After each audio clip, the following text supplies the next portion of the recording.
arrestation ya Vital Kamerhe ezali état de droit to règlement de compte. Maman Annette Chituka ezali sengo makasi. Joseph Kabila alobina kutana na ndeko na ngai Félix Tshisekedi akiti na nsele aye kokutana na ye pona ko basolola. Joseph Kabila Kabange azali référence ya mboka Congo. Mwana mboka honorable Jean-Marc Kabundu azali premier vice-président ya Assemblée nationale. Abimaki na radio ya Top Congo FM alobi mabe pe abukaki lokuta na maimatali mosala mwa ba député na misolo sengeli kobima pona congrès. Et les députés nationaux bazali ba responsable. C'est l'image de l'Assemblée nationale qui a été ternie. Jean-Marc Kabundu azali vice-président de l'Assemblée nationale a salaki opprobre na institution na ye. Tata na kombo penguya na yo na sengi lipamboli yangeli na babone nyoso ya Kleboa babone nyoso ya kleboa.com bopambwami pe bopambwami lisusu kleboa.com. Voilà, bonsoir mesdames et messieurs, chers internautes. Encore une fois, c'est Annette Chituka, votre humble servante, mesdames et messieurs. C'est avec un immense plaisir que moi, Annette Chituka, j'aime communiquer avec vous. Et ça s'est fait à travers ce micro et cette caméra. Je tiens avant tout à remercier celui qui est derrière la caméra, Chris Louda. Grand merci à tous nos abonnés de Kleboa.com, à toutes ces personnes qui se donnent le plaisir de aimer, partager, commenter mes émissions. Vos commentaires, vos suggestions nous aident à se perfectionner. Grand merci à ma Lady Boss Pichou Mangaya, grand merci à l'homme invisible de la nation, pourquoi pas à toi, maman sociale Irène Mwanza. Mesdames et messieurs, ce soir je ne suis pas seule, je suis avec maître Ghislain Mwangi à qui je dis bonsoir. Bonsoir Madame Annette Chituka, c'est un réel plaisir d'être revenu sur votre canal pour communiquer avec tous les internautes, tous les téléspectateurs qui sont branchés sur Kleboa.com. Voilà. Merci beaucoup maître Ghislain Mwangi. Mesdames et messieurs, je suis sur ce plateau avec maître Ghislain Mwangi, c'est avec lui que nous allons dérouler cette émission. Maître Ghislain Mwangi, comment vous gérez cette période de confinement à Kinshasa? Oui, en tout cas, Madame Annette, confinement c'est quelque chose de nouveau, c'est quelque chose d'inédit. Ndenge moko pe na bokono oyo ememi biso na confinement bokono ya Covid-19 donc mokili tomesana déjà to la mukaratongo to kendaka misala to la mukarato kendaka bakelasi pona ba batangaka to kendaka momongo pona bato mombongo mais nangonga oyo mama bato banso babengami kozala na bandaku parce que esengeli komilengela na bokono oyo ezali koboma bato mokili mo ba Covid-19 donc confinement ezali en même temps tango oyo bato bazali ko kate ko changer mode de vie na bango mais en même temps ezali pe en réalité liboso na biso oyo ya maladie sengeli ko milengela mais ekoki pe kozala occasion ya moko na moko ameka ko méditer sur vie na ye ameka ko bongisa pe makanisi maye pour na sima ya confinement vie continuer. Voilà, maître Ghislain Mwangi, est-ce que la ville de Gombe bafongoli yango déjà to ezaka ka confiné? Bon, en fait, pour la commune ya Gombe toyebi mesure ezwamaki na mokambi ya ville ya Kinshasa, le gouverneur Jontini Mbaka Ngobila a zwaki mesure pour 2 semaines pour la confinement total ya Gombe. Elingi koloba bato bakokota Gombe te, bato bakoma Gombe te. Elingi koloba misale ko sale mana Gombe te alors que Gombe ne sika misale belé sengeli kozala. Alors natina nyonso mesure ezwamaki toujours pour la kolengela ba maladie oyo tomonaki ke mingi ba cas positif ya Covid-19 ezalaki donc identifié na Gombe. Alors tokanisi sima poso mibale mesure wana esengelaki esi là mais mokonzi ya ngumba Kinshasa Jontini Ngobila pour na kotanga ye lisusu alobi déconfinement ekozala partiel ekozala progressif Donc natango oyo ba fongoli quand même ba pesi autorisation à partir ya mardi ba alimentation fongola ba pharmacie ba banque et puis ba administration pe ça la capona ba service minimum. Je pense que ba mikalo nyo somi kozwama et kozwama kaka na tina que non et sengeli ba konzi balengela donc population et sengeli pe ba konzi ba pesa mayele oyo bango ba solo na bato oyo batalaka makambo ya santé donc ba expert ya santé na OMS pona koluka kosa la riposte moko efficace contre Covid-19. Est-ce que décision oyo gouverneur de la ville azwa ki ko confiner kaka Gombe kotika ba commune mususu et puis afongolango progressivement bat pe ba banda rozo accès ko kendara ba banque pendant que ba commune mususu eza confiné té et azwa ki pe décision wana to mona ki bato belé o bazara na Gombe ba kima ki commune na Gombe ba ki ko s'installer na ba commune mususu limité Kitambo et tout est-ce que décision wana vraiment il y a confiné kaka Gombe cause la une totale réussite? En tout cas, Annette Chituka, et là, il faut que Covid-19, motomo ta bengaki ya, motomo te pas dans les sengona yango, ba mesure kozoma par rapport ya bokono yango, ezali pe ba mesure moko makasi, mais nakanisi, ezali na ba mesure o esengeli kozoma, esenga rapé boanya. Yango moni biso le acteur politique, ngai nazali cadre à fond commun pour le Congo. Natango oyo Congo, Villa Kinshasa, Mboka Congo. Tozali face ya Covid-19 et sengeli et bengami na mwana mboka nyonso lingomba nyonso lisanga ya bana mboka nyonso e bakisa mayele na yango makoki na yango na komunisa Covid-19 tokanisi mikano mizwami mais ngai na kolobela mingi na nini na kolobela mingi na ba oyo ezali lokola mayele ba proposition oyo lingomba nanga politique font quand même pour le Congo et memi na kati ya bokono ya Covid-19 et sengela ki solo olobi awa nazali ko kama olobi bandeko ya Gombe ba kimi Gombe tango bayoki bazo ko confiner Gombe pona nini parce que balobi Gombe lokola bale bazo confiner to ninko bima donc yayi na ba recommandation na biso to sengaki na ba kambi ya ngomba Kinshasa na mokambi ekolo Tata Tshisekedi na bandeko banso bazali na kati ya équipe ya riposte ba faire comprendre population ba mema peuple congolais na boso solo ya maladie ya Covid-19 pour la kolakisa bango ete bokono yango ezali solo ezali koboma yango soki tozu ba mesure boye botosa okomona tina nini bandeko o balongo Gombe pona ni baboyi kotosa pona ni baboyi kotosa po ba mususu pe ba kondimia teke bokono yango ezali ba mususu pe ba ko kamwa lolenge ba mesure ezali kozwama donc ezali na ba mesure sengela kozwama mais na kanisi ba mesure na kozwama sengela ki moi maele bakisama yoka ba maele biso font comme pour le Congo tolobaki mama Annette Chituka tolobaki boye ba sensibiliser population ayeba bokono yango ayeba lolenge nini akoki pe komi batela na bokono yango ya mibale tobenga bato ya boanya pe maele ya mboka na biso babakisa maele est-ce que confinement to sala ya Gombe to sala ya Gombe te bazando bafongola te tokoki pe ko kolisa mayele na ko appliquer ba mesure ya distanciation na ba geste donc ba geste ya prévention oyo nyonso nani OMS et na ministère ya santé mais to continuer misala ezali na ma proposition na kati ya ba 10 propositions font quand même pour le Congo ou ezali motuya mais au kotala que na mingi makamo maeko salema ba négliger ba proposition ya bana mboka ebele et surtout ba négliger ba proposition ya font quand même pour le Congo oh tout le monde qui biso na tango ya Covid-19 tokozala wana te lokola batali lokola ba spectateur mais tokozala wana lokola ba pesi mayele ba pesi makanisi ba pesi makoki parce que na front quand même pour le Congo au komona mwana mboka lokola maman na biso Janet Kabila alobaki esengeli bato balata masque parce que ezali ba mesure ya prévention pour ya protection akeya bengi bato bazu batisha maputa basali ba masque balati mais tala lengeni kamango mama est-ce que kolata masque to ko sokola maboko eza obligatoire na yebisio boye na tango oyo ezali likambo kutu ya obligatoire te na lopoto benga ezali vital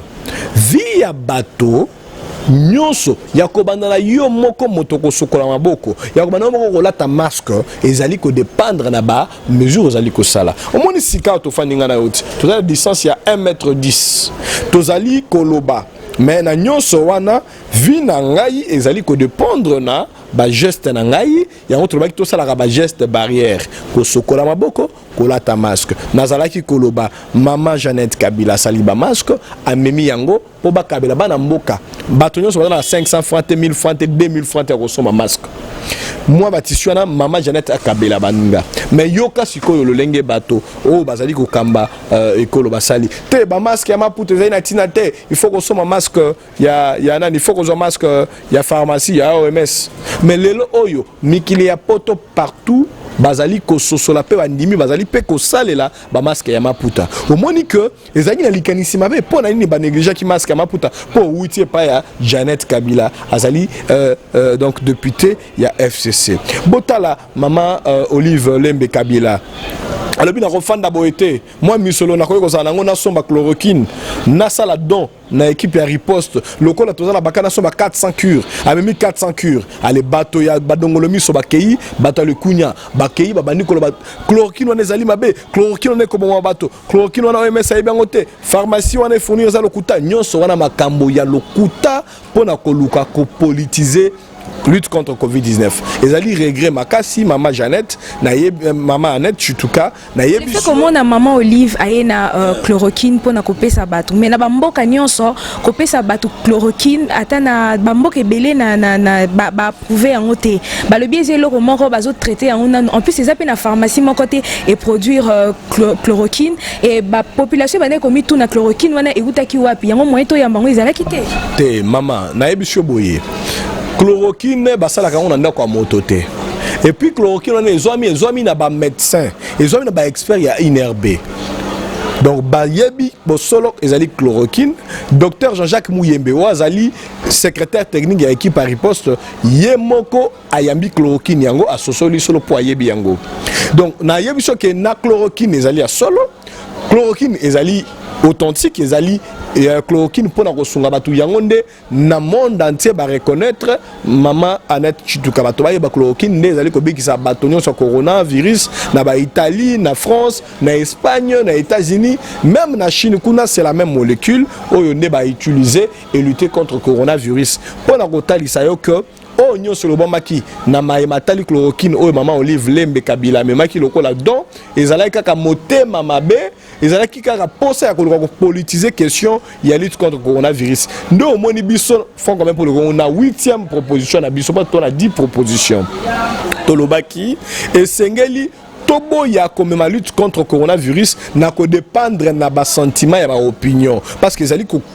donc ezali ko combattre maladie ezali ko konzamboka et sengeli ko zana moi sérieux tobo ya pe ko politiser likambo yango et l'obité que lokola ngai nazali FCC de nazali cash lokola ya azali UDPS lokola azali PPRD akoki ko sunga ba imboka te yo koki ko zala moto ya PPRD mais kanyaka no bombi mais moto musu azali ne moto ala muka bimisi kanyaka na sungi bato yo koki ko zala UDPS mais ozali na kanyaka obombi mama Olive Lembe ye motema et ko karaté ko na baninga na pasi akeya 1400 cures ya chloroquine amini pona ko sunga bana mboka to diaboliser te to politiser te à part wana amemi biloko kolia amemi pe misolo pona ko motiver ba équipe bazali ko sala ndeko yebisa o que na ba mesure oyo kozoma na ville ya Kinshasa et sengeli solo ko kamataka ka mikano te to confiner Gombe biso na FC to baki boy soki ko confiner Gombe to sengaki babenga bazali kelasi ya médecine bato bazali kelasi ya infirmerie ya ko soigner bato babenga ba o bazali na volonté na bango moko ba benga ba nimi ko sala parce que ba volontaire ba kozala trop exigeant na ba rémunération na ba motivation to formula qui ba proposition na kati ya 10 proposition FCC ba benga ba volontaire ba ko bakisama na riposte contre coronavirus na lolenge nini que ceux qui ba confiner par exemple totalement Gombe ba confiner Gombe te po ba mema mituka e banda ko fula ba mai na banzela Gombe te ba confiner Gombe lokola ba ka ebele bimangi na Gombe po ba équipe ya riposte ba leka na banda ko pona ko tester pour nous dépister banani bazali positif na Covid-19 mais au comment malheureusement ti na mokolo mwalelo mama Annette Chituka na yebite ceux qui ba proposition na FCC ba boaki na mai to ba boyi ko na lokola bazali ko politiser question wana pour ba confiner Gombe to yebite lokola ba confiner Gombe 2 semaines bo dépister banda ku boni Bozu combien de cas positifs, bozu traité combien de cas, bozu combien de personnes na quarantaine. Tous allez lutter contre Covid-19 na ba intellectuel. Wana ezali te ko boya mosala Jean-Jacques Muyembe azali moto ya bonya mwana mboka ya mayele. To tieli elika. Mais makanisi nyonso ne tolobaki mwana mboka ko bakisa to lingomba lisanga ba ko bakisa esengeli to salela. Il fallait ki ba statistique epesa mana mama oyo. Banzela boni tala gombe ezali monene mama. Babalaba boni ba désinfecté, ba bâtiment boni ba désinfecté, ba appartement boni ba visiter. Combien de bateaux ba dépister? Combien de cas positifs? Combien de cas négatifs? Combien de résistances au bateau boy peut se faire examiner? Nous sommes tomoni yangote alors que c'était ça figure dans les propositions du FCC. Ozoma maman na chituka. Ndo mona zali ko pour na ngai na temps Covid-19 ba o tali ko swana. Oya lobi boye afinga ki boye ya lobi ke akotungisa mokonzi nga naza na motu ya te font quand même pour le Congo ezali nango na tina te tina po na biso mingi na moment oyo ezali ba proposition tina po na biso na moment oyo ezali nini ezali tolandela ba o bazali ko kamba ba o bazali ko mema riposte contre Covid-19 basalela maye o ezali ba proposition na biso 10 wana e ko songa mboka makasi mama na chituka. Merci beaucoup, maître Gislain Mwangi. Tu as vu que crise est en Canabiso, mais ce qui total ibino veut batteur politique, beaucoup côté sous crise na kati ya mbo Canabiso. Bon, na yebite. Na uti ko la kisao awa ke biso lingomba politique font quand même pour le Congo en tant qu'acteur politique majeur, prépondérant. Famille politique on va prépondérante. Tous allez la majorité dans l'Assemblée nationale, tous la majorité dans le Sénat, tous allez tout tindi ba représenter le gouvernement. Biso front commun pour le Congo. Tozali comme mamate, tozali comme présenter tes locaux la lingomba politique pour na comme ma cacophonie, to pour na ko bangisa to ko lengisa. Biso tozali toye locaux la structure ya proposition. Ya on a biso to memi 10 propositions. Kiz soki ko créame ezali na bato oyo bazali to bengi bango ba dongolo miso, to bengi bango ba pyromane. Oyo ke ba moni bandeko ya Fonds commun pour le Congo ba lobito soutenir président de la République. Oko kende ko vérifier ngo na lobité na maloba. OK na ba compte officiel ya Fonds commun pour le Congo. Tant au président Tshisekedi a eu mesure. Au moins na Twitter ya FCC officiel. Ba lobito soutenir président Tshisekedi. Joseph Kabila yemo ko tindi message na ye. Ba imbo kanyon so bo soutenir président avec Félix Tshisekedi na lutte contre Covid-19. Bo ça la ba mesure oyo ba lobby na ba mesure OMS. Maman pour nini ko pesa Fonds commun pour le Congo makanisi oyo yaza na ngote. Pour nini ko luka kaka na moment oyo moke ezali likama munene pona ko banda ko mabambendana ezali malamu te bandeko wana bazali bandongolo miso bangonde bazali baloki ya mboka Congo parce que soki olingi mboka na yo tala makamu oyo na mboka na biso biso on a besoin de crise te faut quand même pour le Congo on a besoin de crise tolinga kita musuto sala crise na tango nani ba élection salami tolingi to candidat na biso abimato te Félix Tshisekedi a gagné nani présidentiel, Fonds commun pour le Congo et s'incliner et féliciter Félix Tshisekedi, candidat nabiso na présidentiel. Moi na mboka Emmanuel Chadari, on a allé copier Sambote, à remercier Félix Tshisekedi, mokolo serment aïe.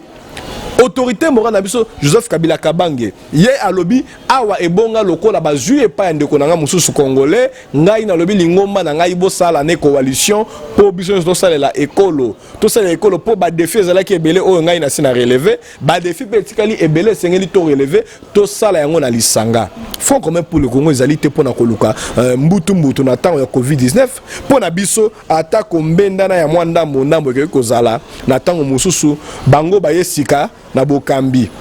bakamusu to la kisa bango ba comprendre te yango mona mako benda na mais pona biso likanisi za te ke no to lukato de choix chef de l'état et ko salima te et loko liboso la ko biso mama na chituka to linga ka te biso na Fonds commun pour le Congo na expérience o ezali ya biso to tika partenaire na biso président Félix Tshisekedi to lingomba na ekash na bandeko to na bango na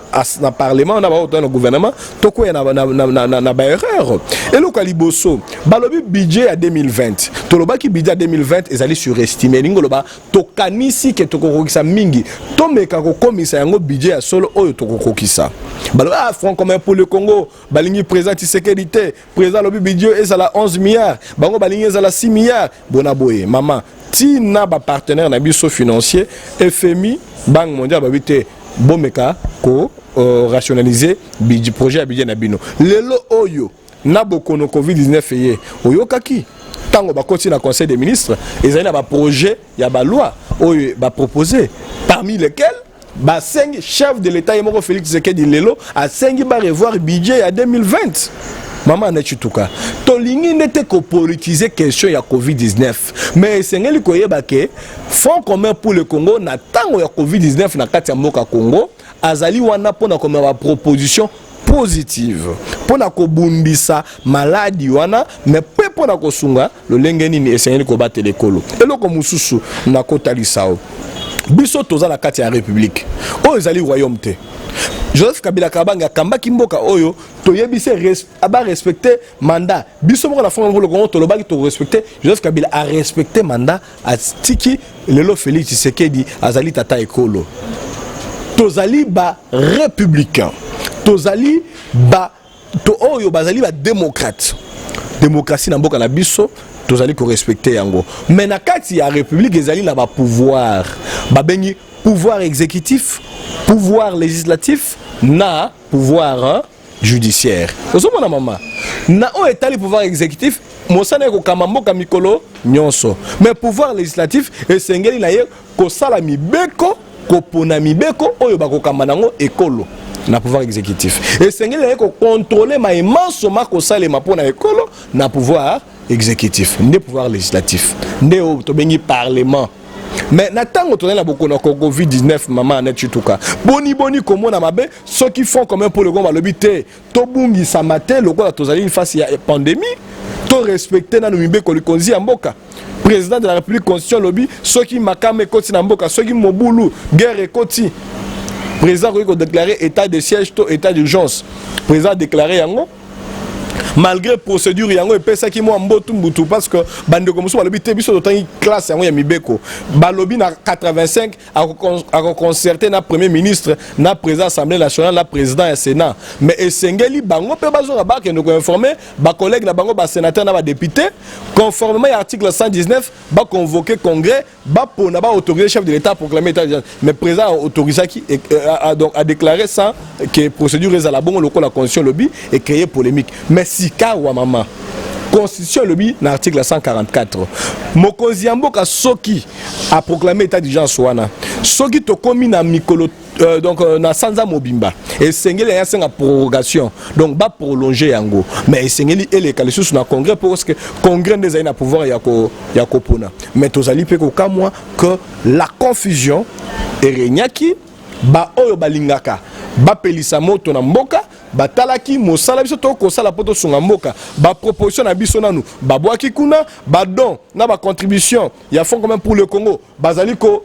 diaboliser yango pona balingi ko politiser riposte contre Covid-19 et en même temps gestion ya mboka bazali ko komisa yango dictatorial ba décision zali ko zo ba décision caporaliste en tout cas Maman Annette Chituka ezali passe mingi pour mboka na tango ya Covid-19 fond quand même pour le Congo alinginde tous à la structure à proposition mais tolenge la paix mboka na biso na ba équilibre entre ba institutions na ko respecter pe conserver ba acquis à alternance donc makambo soma ko salema to sala est-ce que pandémie ou ya coronavirus et que ça que vous prolonger l'élection il y a 2023? En tout cas, ezali likanissimo ko nazali ko kama pona nini ko kanisa que beaucoup nous amis kala mingi te mokili mobimba à partir ya ba mois de mai, juin, juillet to aussi c'est likama beaucoup no yango po na moni mikili ya poto ba moko ba France, ba Italie, ba nini bazali ko loba toko bima poto même États-Unis alobaki yango ta bandeli toko sala misa toko continuer ko vivre mais ata virus yango ezali toko continuer ko vivre na yango donc elinko lobaki ezali likambo moko te o etali Covid-19 o ekoki ogene ko tungisa maponami ya 2023 parce que tolobaki yango Tata Kabila a respecté constitution Tata Kabila a respecté ba institution mboka lo lenge moko toko senga na Tata Tshisekedi lo lenge moko toko senga na bato banso bako diriger mboka na biso au travers ba institution ba respecter constitution mboka pe surtout ba respecter séparation ya pouvoir ya chef de l'état ya chef de l'état pouvoir ya parlement ya parlement chef de l'état azali mokonzi ya parlement te et c'est ko yeba yango maman net chituka nde eloko biso font quand même pour le Congo tozali koloba. Nous dénonçons la politisation de la lutte contre Covid-19. Nous dénonçons les dérives autoritaires. Il y a Kobandana Tata Ekolo Félix Tshisekedi, nous le constatons. Et nous constatons aussi que cela est soutenu par certaines personnes. Est-ce que crise Oyo et poussé Mokonzi Mboka à dissoudre par Maman Annette Chituka. Ce qui est là dissoudre parlement na kati mboka na biso. Ezali malamu to mabe pona mboka Oyo. Mboka Oyo moni lelo. Ezali mboka Oyo toke ko s'azarder te na makanisi. Intérêt à peuple congolais ezali ba o bazali ko konza ba député ba sénateur président Tshisekedi na gouvernement ba to banso to salela mboka ekolo. To si to lobaki yango lokola ba lobaka na hymne national na biso et pour de bon prenons l'élan. Comprendre? Prenons l'élan. Nous devons prendre l'élan de quoi? De la démocratisation, de l'unification de l'État, de la fortification des institutions. Ce qui est président Tshisekedi lelo nabato o bazali ba dongolo miso parce que zali na bamboka o miso bapaya o ba sepela tinga alternance ça na mboka na biso bazali ko yona lokwa ba conseiller balingi mboka na biso mingi balingi préba de biso ba FMI bato banso wana ce sont de forces prédatrices.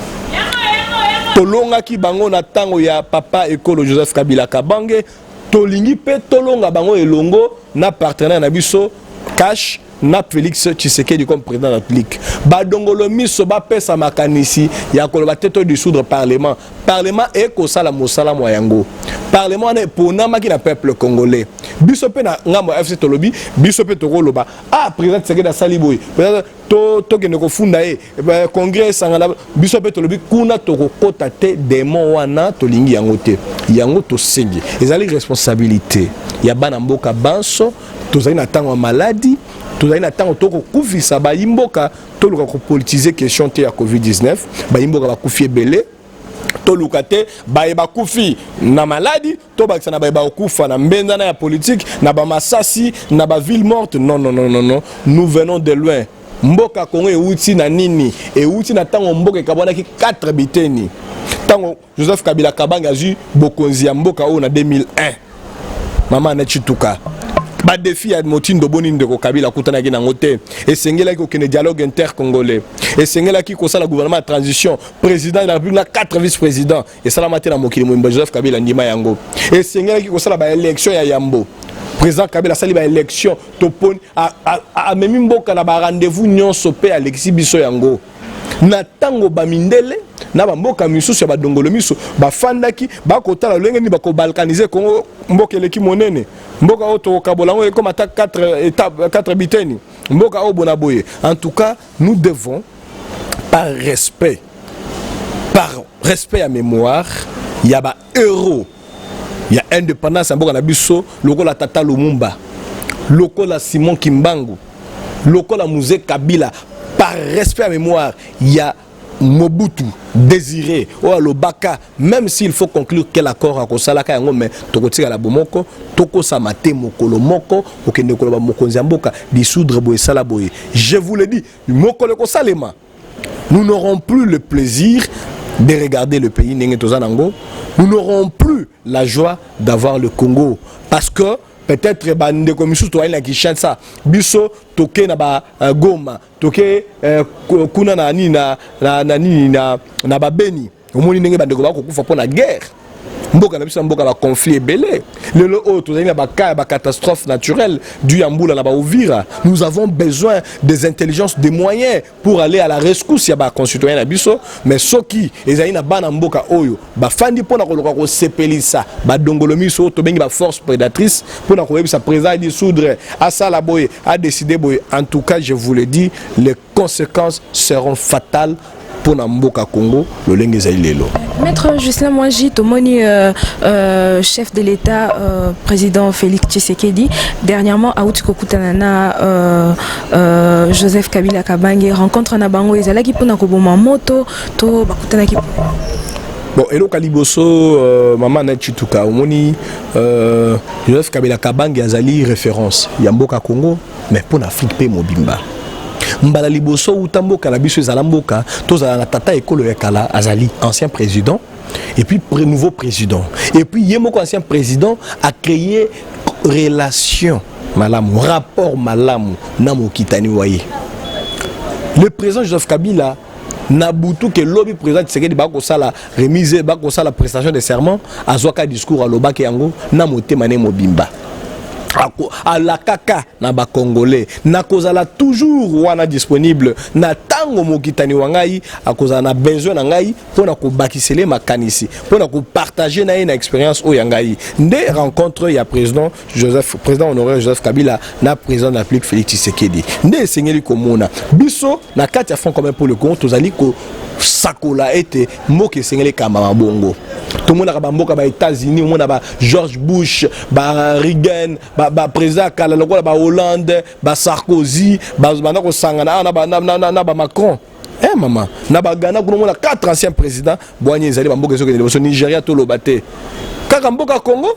nde komi lelo oyo ba force prédatrice ba dongolo miso ba mboka o ba coloniser ba koko na biso ba kata bango maboko ba o ba yibaka minere na biso oyo ba sombi minduki ba pesi ba na mboka ba bomana na est guerre ezala oyo ba mema machette na Kasai ba bomisa ba tubona guerre kamu na sapu bango ba ya ko yiba minere lelo o nde bango ko mo pesa biso leçon te Joseph Kabila okutana Félix pona ni mama Annette Tuka ezali sengo makasi na tango coronavirus Joseph Kabila alobina kutana nande konanga Félix Tshisekedi a kiti na nsele aye kokutana na ye pona ko basolola donc ezali makama motuya na kanisi na masolo na bango tokoki pe kobongisa lisusu bokambi ya ekolo et puis etumba contre maladie autozali nango Covid-19 ndenge toloba qui font quand même pour le Congo asi apesa qui contribution na ye ezali ba 10 propositions en dehors ya ba action na ba don autopesaka na bisika ebele. Maître Gisela Mwangi tomoni ba député pe bazo senga démission ya Jean-Marc Kabund. Bon, nakanisi makanisi ya ba députés nationaux ezali ya bango bazali na ba droit na bango oyo ata député moko tomi bale donc minei balobi biso tolingi mo contacter bakosala mokanda o to bengi motion bakotisi yango na bureau et puis bureau ekolanda procédure selon règlement intérieur de l'Assemblée nationale bakosala mosala na yango. Et qu'est-ce qui est donc la réalité? Assemblée plénière n'est qu'au décider na likanisho ekoti soki ba députés nationaux parce que na ba information to lango mwana mboka honorable Jean-Marc Kabund azali premier vice-président ya Assemblée nationale abimaka na bitandomike abimaki na radio ya Top Congo FM alobi donc alobi mabe pe abukaki lokuta na maimatali mosala mo ba député na misolo sengeli ko bima pona congrès mais tango budget ya congrès bimi to moni kezali bongote ozomona ke ba député nationaux bazali ba responsable. C'est l'image de l'Assemblée nationale qui a été ternie, non seulement de l'Assemblée nationale mais du Parlement tout entier. Donc na ba sénateur donc Jean-Marc Kabund azali vice-président de l'Assemblée nationale a salaki opprobre na institution na ye na kanisi ezali légitime ezali droit ya ba députés nationaux oyo ba moni que ba koki ko senga démission na ye na kanisi na ba mécanisme oyo règlement intérieur de l'Assemblée nationale ezali ko bongisa ba koki pe ko atteindre objectif na bango mais ceux qui pe bango moko pe na plénière ba boti pe lisusu makanisi to ba raisonner ba moni ke ko sale maté et ko sale maté mais nyonso na kanisi na lobaki mama to na kati ya mboka oyo kamami na mibeko mobeko ko ezali constitution mibeko misusu elandi mibeko nyonso. Et puis tozali pe na kolobela makamo matali ba députés nationaux donc Assemblée nationale azali pe na règlement intérieur na ye na kanisi nyonso ko sale manati na likambo ya ndeko Jean-Marc Kabund et koto sa mibeko ya mboka soki malamu soki mabe mais na kanisi pona ngai na tiki ba députés nationaux bango moko ba juger opportun ou non donc initiative wana. Maître Gisela Mwangi à l'entête il y a anticorruption baché un étranger pourquoi pas Luzolo Bambi pour y muta maîtriser rappel moi dossier. En tout cas makamoma na mama Annette Tuka na yebi yango te parce que na yebi na tango ba ko sala makamo matali ekolo mikano ekamatamaka au regard ya constitution et puis ekamataka na auto bengi ba acte acte juridique ba acte juridique au étali na niveau ya président de la République pour yemuto salaki yemuto sali yemuto donc azu ordonnance pour na ko créer organe de lutte contre corruption na kanisi et sengela qui arrêté bima na moni arrêté moté ko bima na kombo ya Camerounais mais na masango toyoka ki toye que non Camerounais wana azali c'est un expert il y a BAD ezali na cadre ya BAD nde bazwa qui est pour aya kopesa akozala wana lokola consultant lokola makambo ezali ebele mais ngai na ko présenter inquiétude na ngai moko na komona chef de l'État a eu ordonnance à nommer donc un étranger parce que ekozala moi pasi mingi na mboka monene lokwa Congo o tozali na ka chômage o pe tozali na bato ya boya pe mayele belé ba éminents avocats bato pe ya intégrité lokolo lobi mona mboka lozolo bambi bazali kaka yete bato bazali ebele ekozala moi ko bangisa mingi mais na kanisi lokola bango moko bande ko ya présence balobi mwana donc tata o ya uti mboka Cameroun mwana Cameroun azali aye wana lokola batindi na BAD pour na ko assister donc misala mi kusala manako na Congo azali awuti na ba partenaire donc to landela moi likamongo toyo kana no soki ezali bongo mais soki bongo te na kanisi to kozonga poto bela makamususu. Voilà, merci beaucoup Maître Ghislain Mwangi. Maître Ghislain Mwangi, arrestation ya Vital Kamerhe ezali état de droit to règlement de compte de tozolanda papa Moli Razolo bango na ba écran. Bon bisoto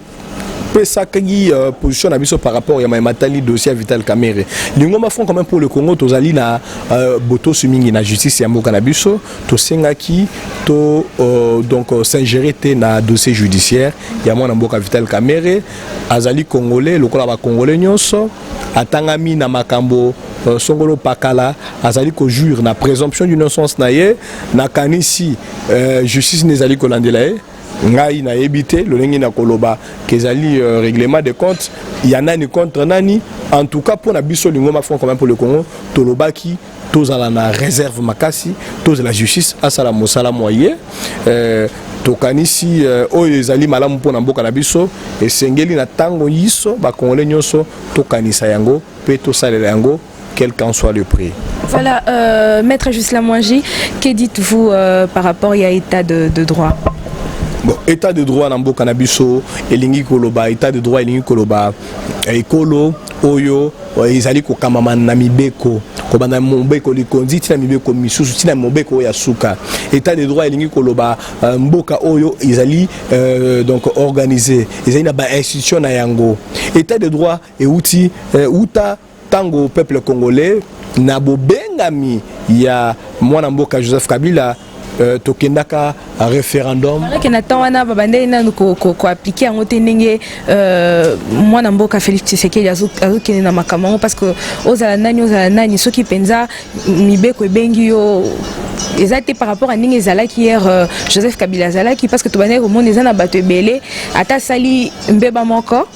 bakokanga ete po azana bato moko boye aza rapproché à boye mais depuis mwana mboka Félix Tshisekedi aye tomoni vraiment état de droit et comment ça lamsa mwana mboka net tu kanga nazali juriste nazali na millier o isika bakanga bato na basambisa bato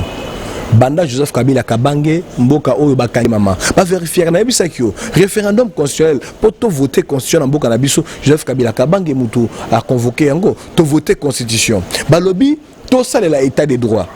Donc, tous en a parlement, bah, député élu, tous en président élu. C'est ça l'état de droit. Non, Mboka, oh, ils ont comme Makolani Samamebeko. Joseph Kabila a prêté serment devant Cour suprême de justice. L'état de droit est continu, ils ont prêté serment devant Cour constitutionnelle. Vous avez Félix Tshisekedi Tshilombo a prêté serment devant Cour constitutionnelle parce que Joseph Kabila a installé état de droit. Joseph Kabila a zali lokola. Donc, moto Oache Moboko, comme on dit en français, l'homme qui a posé le fondement, il a jeté les jalons d'un état de droit na Katiambo Kanabiso. Donc, et outi bandakala, ngana biso na sambina ambassade à Belgique ba société minene motomo côté kutu na tango oyo pona ko polémique ezali na mo makamobele ko sala mato community est-ce que ezali état de droit ceux qui tomoni mikano miko zoma ezali ko to sa constitution te ezali ko pesa débat juridique tina bana ya ba G1 G2 G3 na ba université oyo komi ko senga lelo oyo po nani ba juriste ba défendre et sengeli ba luka mayele ba luka lolenge ni ba ko justifier ba loba maman état de droit aussi to bandi yango banda Joseph Kabila Kabange état de droit nécessaire Joseph Kabila Kabange a respecter constitution na demanda na ye a appliquer na kanisi na maima ko sale masikoyo to boyi yango te Joseph Kabila Kabange yambo atika bokoza lobaki na kutaki ba défi minene mais na ko prétendre te na silisaki manso esengela ko sala na oyo na sali lokola moto yango nazali ko tikela yango mokitani na ngai na tikele Congo ya bonsomi Congo esali ba élection na makoki na yango moko esengi aide libanda te na tikele Congo na ba magistrature na tikele Congo na ba institution ye elongo na bana mboka nyonso to chaye maboko poto poursuivre chantier ya komatisa mboka na biso donc soki lelo président Tshisekedi ya kosala makambo masika o ko bakisa pe makambo ezali mabete mais tozongisa te que loko la président Tshisekedi asali boye président Kabila sali non cette polémique n'a pas raison d'être tout ça la moi bokasi poto longwana ba débat o to benga débat de bas étage hein tomatisa to banokanisa mboka ka polémique tout ça la bomoko Joseph Kabila asalaki boye lelo pe Félix Tshisekedi abakisi boye ne bongo lobi nango mwana mboka système moi je président ya Congo na ko bakisa pe na koloba te ke Félix Tshisekedi asalaka te Joseph Kabila asalaka te toko bakisa tozala bomoko likanisi pe ya kimia likanisi pe ya bolamu toko tsaka mabete na lolenge na biso ya ko kanisa matali ekolo na biso. Voilà, merci beaucoup Maître Ghislain Mwangi, mesdames et messieurs, to comme vraiment kochité na émission na biso ya lelo Maître Ghislain Mwangi soki lelo ozui appel ya mokonzi ya mboka alobi opesa ye moi proposition moko po ezala bénéfique pour la population et lo ni oko proposer asalela bana mboka ya Kinshasa. En tout cas bana mboka Congo mobimba soki lokolo lobi na oyo ndenge yo lobi que soki tata ekolo a benginga ipona kopesa likanisi pona kokama mboka na kopesa likanisi moko likanisi oya kosangisa bana Congo quel qu'en soit le prix pona ko préserver unité à ba congolais nyonso pona ko préserver ba acquis de l'alternance makanisi manga mango wana na kosenga ye akolisa bolingo ya ba congolais entre bango na bango pe aselela bobele mboka Congo ayokela bandongolo miso te ayokela ba force prédatrice te bato wana ya libanda bayaka ndeko kosa biso pomboka na biso ekota mobulu bango bazwa bisika ya kokotela batoli na kopesa ou bien makanisi na kopesa mwana mboka Félix Tshisekedi président de la République yango wana asalela ekolo obe ekolo atika la kosalela likanisi ya bapaya te asangisa bana mboka abatela maye Joseph Kabila Kabange atikelie amatisango liboso azongisa biso simate na mematali démocratie parce que démocratie ya mboka na biso esi ekomeli esi epusani tozonga simate lelo oyo tobanda komona tokomi ko vivre lisusu dictature tokomi komona te président décidé est-ce que na mboka oyo démocratie ezali tata ekolo akoki kopesa na Assemblée nationale na Sénat mosala sengeli bango basala apekisa bango basala boete alors que mobeko ezali mobeko likonzi o sengeli ba institution na ba se référer ezali ngala ko senga na Félix Tshisekedi a créé des équilibres institutionnels te akota te na banzela ya ba o bazali ko luka ba komisa ye mobutu ya sika Félix Tshisekedi Chilombo abimi na nzela ya démocratie alternance abatela ba ki alternance ami mabisote tozonga na ba guerre civile tozonga na ba conflit ethnico-tribal. Nous sommes face à tous ces dangers. Ba recommandation na yango wana en tout cas pour na ekolo kaka pour na ekolo Félix Tshisekedi a continué Moussala. Voilà, merci beaucoup Maître Ghislain Mwangi. Mesdames et messieurs, nous sommes arrivés à la fin de cette émission. Grand merci na Batunyonso Oyo Bazala qui branché Batunyonso Balanda Kinga. Maître Ghislain Mwangi Batebele Bazoloba Bino Bozala na moins facilité à rassurer population, mais ce qu'il est là beaucoup na parlement, boye na ba film bo promettre bat Babilo rebelle et puis arriver à la fin Bruxelles la Marambouana Nyonso. Bon, nakanisi tokoki kolobela matali ekolo mobimba te mpona kozongela na makambo ya moto moko na bikolo nyonso ezali na makambo bakokisaka na oyo bazangaka kokokisa biso toye wana mpona bilaka kaka pamba te touti nzela molai tozali kokende mpona kokokisa makambo maso